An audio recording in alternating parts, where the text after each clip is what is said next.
you guys have heard me talk a lot the last couple of days, but I would also just like to respond by saying that as a microbiologist, as an artist, and as a social scientist, it is a nightmare, and it's very exciting. Okay. So I'm going to read, because my memory's not so good, so I'm going to read. Holobientism is my life. It is not just my body or my evo, devo, onto, eco, geno, immuno. It is what I am and what I do. Holobientism is companionship and hosting. Okay, I'm one of a handful of humans on the planet who is in love with Candida albicans, a yeast, one of the species of the hundreds that live in the ecosystems of the human body. We have co-evolved. Human bodies are ecological niches of Candida. We are their hosts, providing them with food and shelter. Hosting implies a responsibility. However, the microbiopolitics between Homo sapiens and Candida albicans is complex and brutal. And look at her face.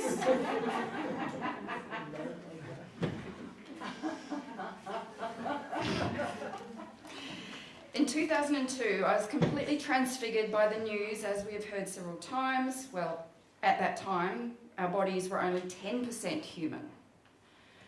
This figure has recently been revised to 50 because, of course, we couldn't just stay at 10%.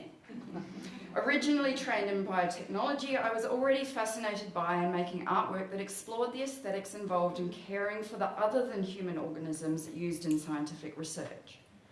Those organisms that stand in for the human, that we use to learn about ourselves. I was particularly interested in the pests, the unappreciated, the uncharismatic, fruit flies, molds, weeds, and Candida, and the behaviours involved in keeping them alive, as scientists do, or in killing them, as most of the rest of us do. This process involved dehumanising myself, or more accurately, coming to understand the human as composed of more than human nature cultures. However, I still thought of the human as an anatomical, physiological, genetic, immunological, developmental, and evolutionary individual. The revelation of the microbiome shattered me. I wasn't becoming, I already was. Already a teeming, seething crowd, always already multiple, always already symbiotic.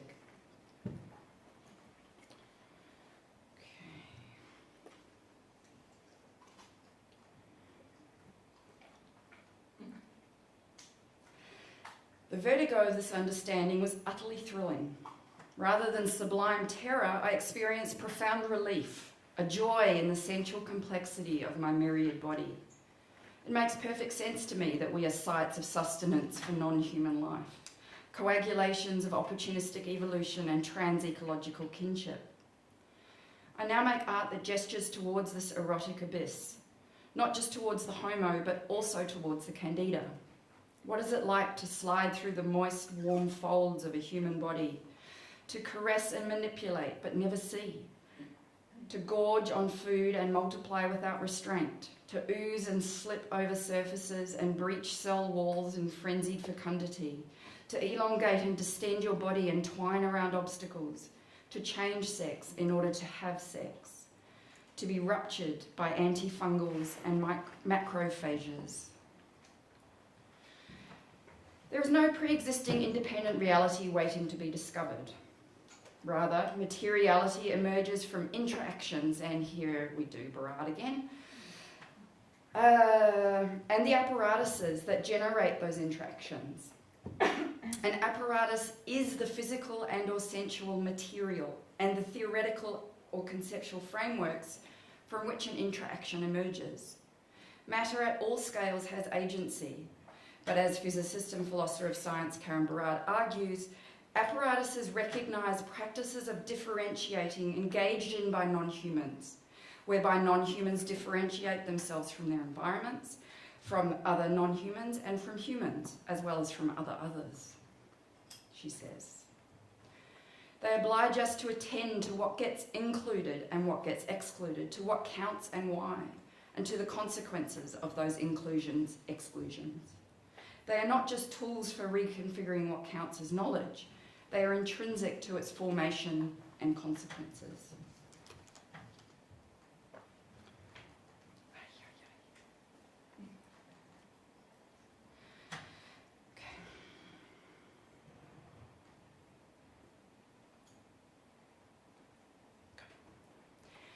A time-lapse video taken through a microscope is an example of the material discursive semiotic relationship between apparatus, cut, and interaction. The operator, microscope, camera, Candida, computer, editor is the apparatus. Images are framed by the microscope and captured by a camera. A computer allows us to view the film. Now, used to be another camera. A series of still images are taken, edited, and then replayed at 24 frames per second. Each still image is an interaction, as is the compiled film. Each image cuts out a part of the world, including and excluding. The operator and editor choose which parts of the world get cut and which get shown. The film played by the computer shows us a particular selection of the world which would be different if other cuts or images were included. The speed at which the film is replayed depicts a particular event time. Any faster or slower, and we see the world differently. We are unable to see the film without the camera, and the technology of the camera determines what we see. Change the technology apparatus and the film phenomena changes. I'm interested in the cuts enacted by apparatuses, how they evoke and generate particular material semiotic discourses, and afford or foreclose material agencies. I'm interested in the affordances of Candida homo-ecologies, the matter of bodies, the laboratory equipment necessary for care, nurture, killing and preservation, the imaging devices essential for navigating the spatio-temporal scales between Candida albicans and Homo sapiens, the architectural spaces of laboratory, gallery, hospital, domicile, the art-making materials for care, display, protection and preservation, the paper, books, pens, computers that facilitate knowledge production, consumption and transmission, the texture of surfaces, the caress of smells, the oppressiveness of heat and cold, the flow of liquid and the soft resistance of agar, the durability of plastic and the immateriality of light. Consequently, practical experimentation and creation, both scientific and artistic, are integral to my practice. I use scientific protocols and artistic practices to play in the Candida homo-ecology, to untangle how humans generate knowledge of Candida, and more importantly, how Candida generates knowledge of humans. A shift between material discursivity and material semiotics, acknowledging the fine distinctions between discourse and semiotics that are so important for making science and art. This allows me to explore the particular ways experience meanings of Candida albicans are generated through apparatuses, be they scientific, artistic, queer, evolutionary, ecological, conceptual, sensual, microbiological. This method opens diverse spaces for Candida agency and Candida homo responsibility, to use Astrid Schrader's term, recognising the value of scientific and artistic practices and interrogating the underlying assumptions and embedded biases of both.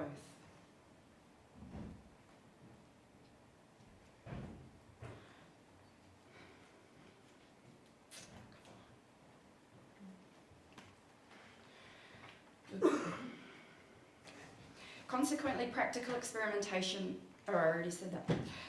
Okay, great. Karen Berard rejects representationalism, which we heard talked about yesterday, and insists upon performativity. She is very clear that entities are not independent of their representation.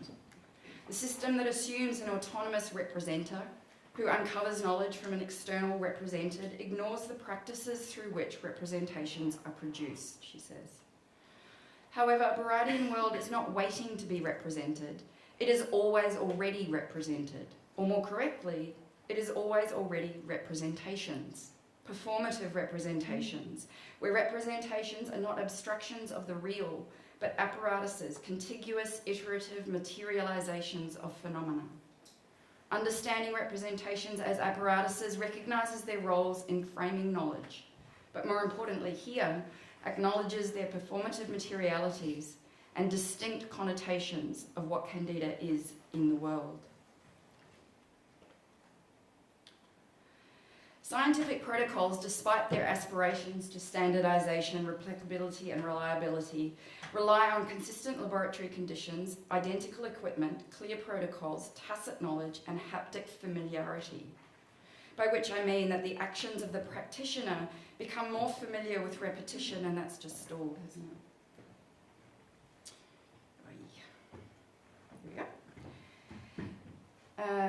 Become more similar with repetition and less prone to variation or error. The method understands numerical data as synecdoche of phenomena. Care of and for and other is implicit in the process and lost in translation between phenomenon and data. Failures are frequent and crucial for the process and are also lost in the translation to results, conclusions, or publication.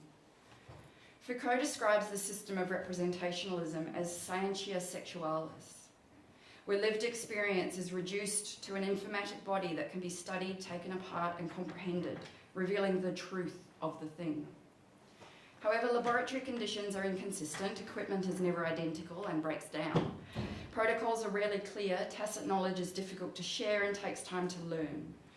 In this sense, scientific experiments are Baradian apparatuses, performative iterations that manifest and map what she calls material engagements with the world. And of course, are themselves material engagements.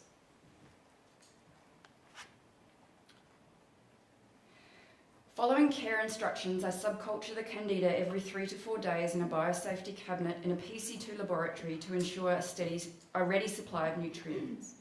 In the ritualized environment of the PC2 lab, with my lab coat, gloves, and sterilizing ethanol, I flame the inoculation loop to sterilize it, stroke the agar plate to remove a colony, streak the colony onto a new plate in the accepted 4-quadrant streak method, brush my hair out of my eyes with the back of my gloved hand, push my glasses back up my nose, wrap the streak plate with parafilm to prevent contamination, jump off my chair, open the incubator, turn the plate upside down to prevent condensation, place the plates on the incubator shelf, come in every day to check growth and contamination. I prepare sheep's blood agar plates. The blood is red at 55 degrees Celsius and chocolate at 70. The living sheep donor is 39 degrees. I am 37. Scientific protocols are also instruction paintings, since, as Yoko Ono writes, the work becomes a reality only when others realise it. Instructions can be realised by different people in many different ways. This allows infinite transformations of the work that the artist, scientist, cannot foresee. Art making, at least the way I do it, tends towards chance and serendipity. It is more open to performative and affective experiences of bodies, the ars erotica in Foucault's terms, than data generation. I start with instruction science, scavenging from scientific research papers and inserting myself firmly in the scientia sexualis apparatus. I collect hundreds of protocols and practice experiments in order to comprehend the Candida. I also let Candida run wild, gaining intense pleasure and traversing the scientia sexualis to ars erotica. The works become reality only when Candida and I realise the instructions in many different ways.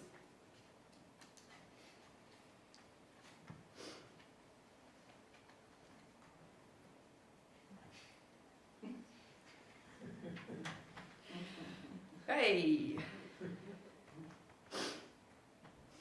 Mix flour and water and let stand for 15 minutes.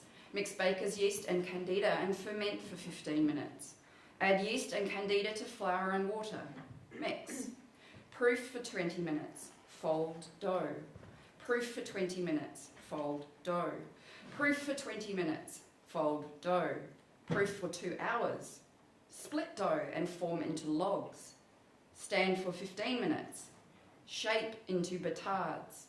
Proof for 30 minutes.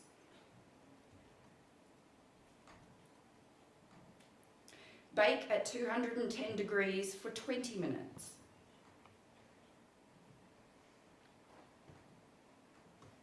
Let cool and serve with brie or camembert cheese.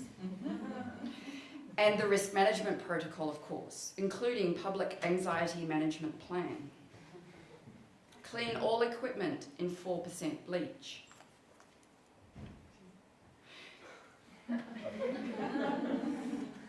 We become with each other or not at all, Haraway writes. Alone in our separate, look how uncomfortable they look. Alone in our separate kinds of expertise and experience, we know too much and too little, and so we succumb to despair or to hope. Neither hope nor despair knows how to teach us to play string figures with companion species, she writes in her new and very inspirational book. We, all of us on Terra, live in disturbing times, mixed up times, troubling and turbid times.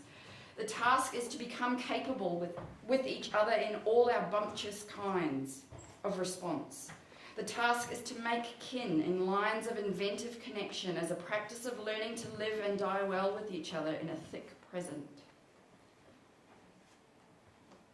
Almost done. Environmental activism is futuristic and fundamentally heteronormative, since futurity implies reproduction.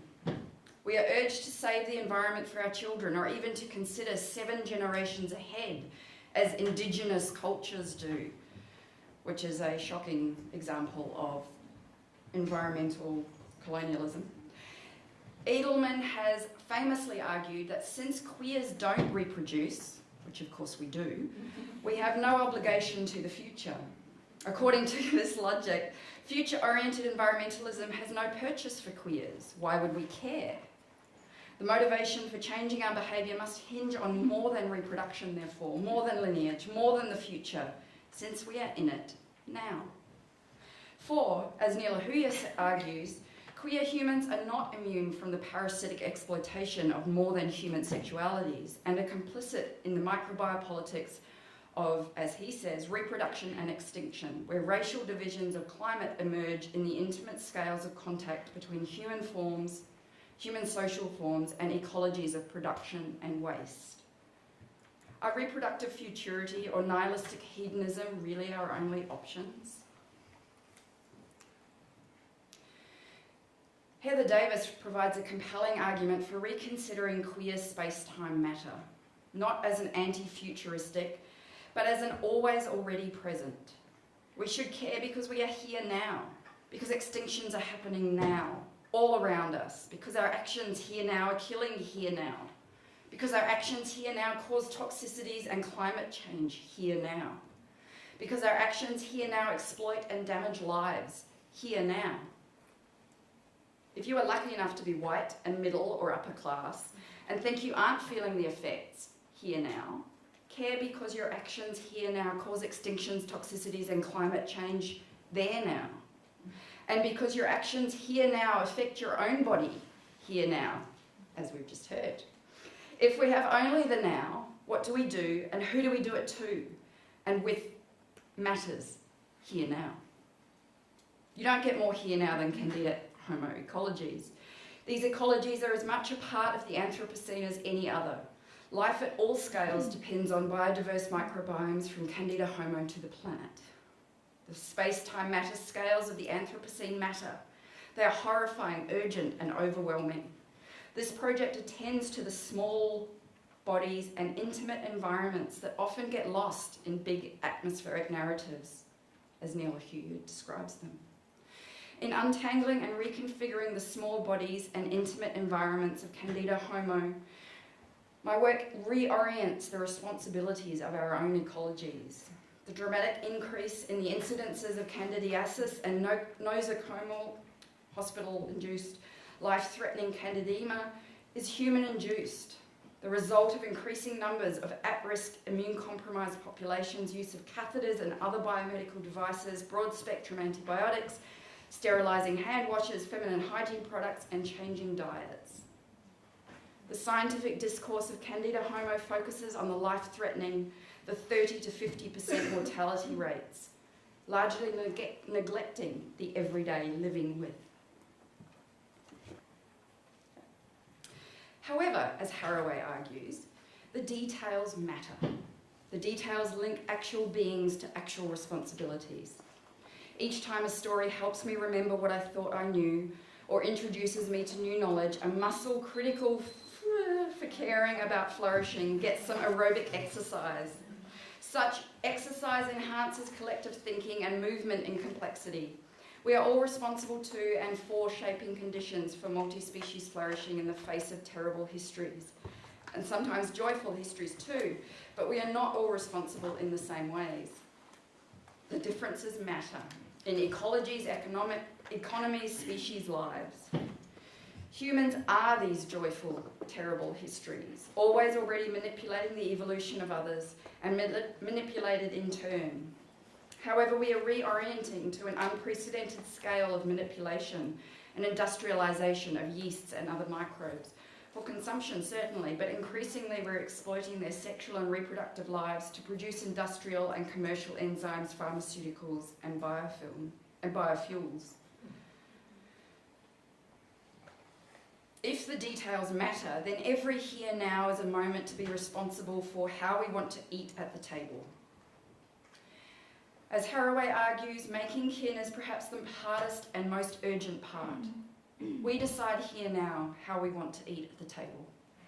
Do we plead austerity, rationing and dispensing morsels based on capricious judgments, allowing some to gorge and others to starve? Or do we invite everyone to a generous table of mutual flourishing, an orgy of queer kind, and deal with the hangovers and food poisoning, the fisticuffs and arguments, the STIs and accidental progeny? Are these our only options? Thank you.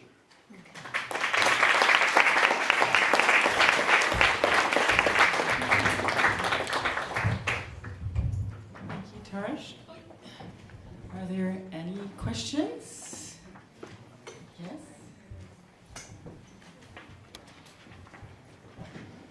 Hi, thank you for your presentation. I'm intrigued by us forcing other organisms to be adaptable, to so to say that we are the changer, but would we ever consider that all the environmental factors that were there that sort of caused us to be in this place now, whereas instead of the other way, we are changing the nature. Nature has forced us into this place where we are in sort of the precarious state that one could argue. Good question. I think we've made choices, and I don't think, I think we've had agency. I think that some of us have been forced into it. I think that we have differential agencies in this, right? And absolutely, we've gotten here through the choices that we have made, through the environments that we've created, and we've dragged others along with us. I'm extraordinarily privileged. I'm extraordinarily privileged to be alive at this moment in time, and I'm extraordinarily privileged to be in this room at this moment in time. I'm from Australia. The enormous amounts of resources that it took to get me here is staggering. I made the choice to do that because I love to do this. It's a privilege. But I think that I need to pay attention, I need to attend to, I need to pay attention to the details because for me they matter. And I want to make a gesture at least of change. I want to orient towards something that is not where we are now. Does that answer your question? Or is it just is it just bullshit? No, Because, I'm happy with it to be bullshit, so.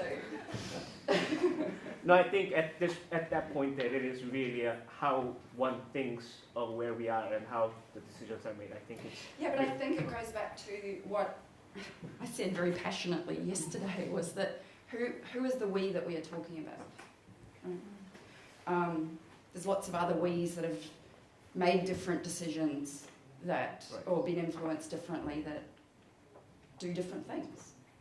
We don't have to do what we're doing. We can make a choice. And also not. I'm a fence sitter.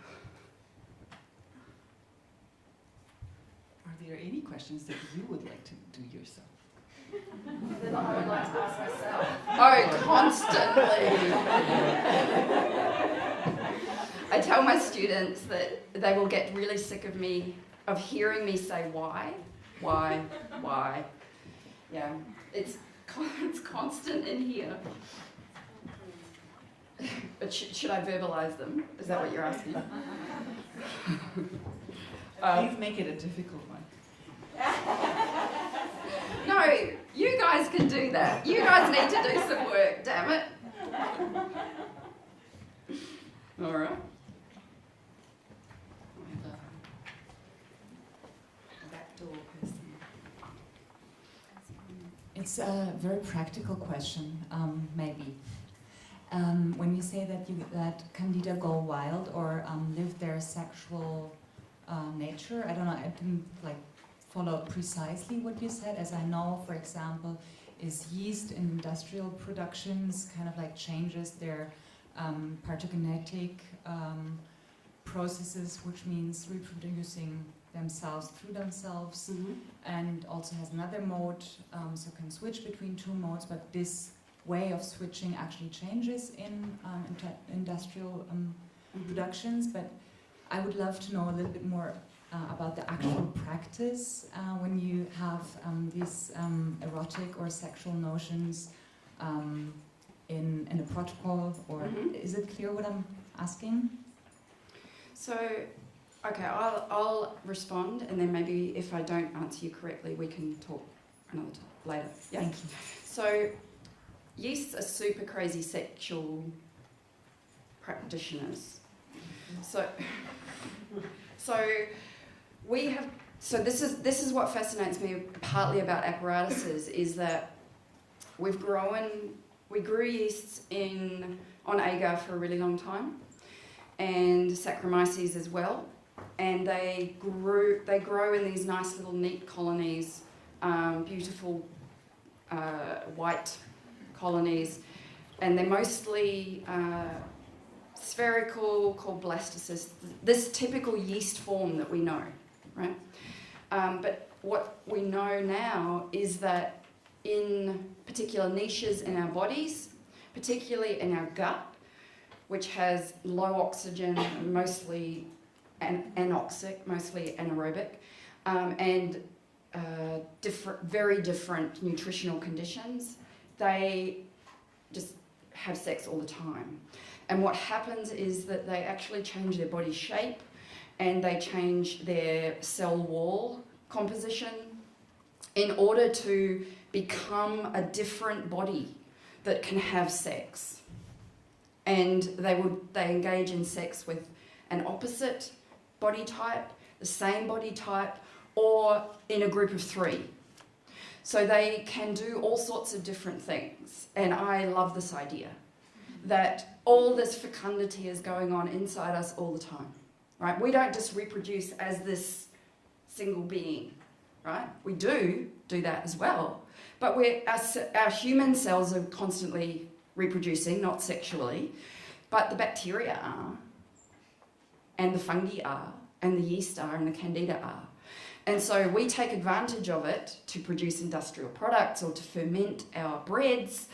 But this project, particularly this project where the pattern is growing on the blood, this for me is that is pornography, right? That the Candida are reproducing, they're going nuts, they're doing whatever they like. It's a wonderful biofilm that is interacting with a surface. And I didn't talk about it here, but Luce Irigaray talks about eros as an engine of becoming. So contact between surfaces, between bodies. She's very human-centric, so for her it's lovers, human lovers, generates energy and constantly creates a third, changes both the participants and creates a third space. I used her understanding of eros and eroticism to try and understand how Candida human surface contact might generate something else. And it does, of course it does.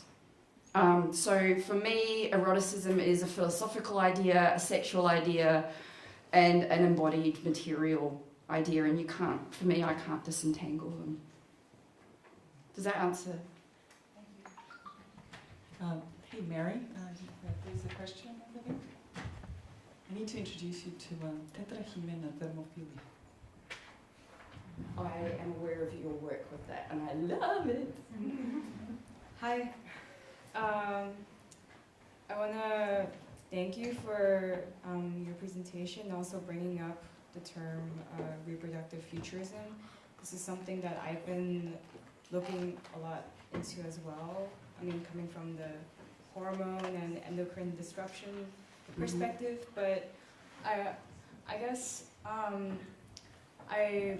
because I think about this a lot, about how queer, non-binary, gender non-conforming people are not afforded the same benefits as, I don't know, how our heteronormative society is set up.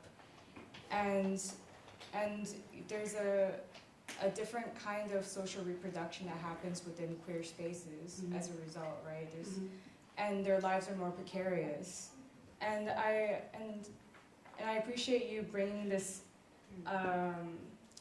you know, the connections that we can make with other, across species, right? And I wonder if in this practice of making new relationships with microorganisms like the yeast, if this can, I don't know, open up our own very, you know, this like disrupted and messy human relationships that we have, you know, like with transphobia, homophobia, etc. Yeah. I mean, if you see a connection there. I'm kind of a romantic and an idealist, and yes, that is the point. So yay. But you have to be open to it, I think, already. And I would say that actually all humans are gender non-conforming, because we have to work so bloody hard to create the gender binary. All of us do, right?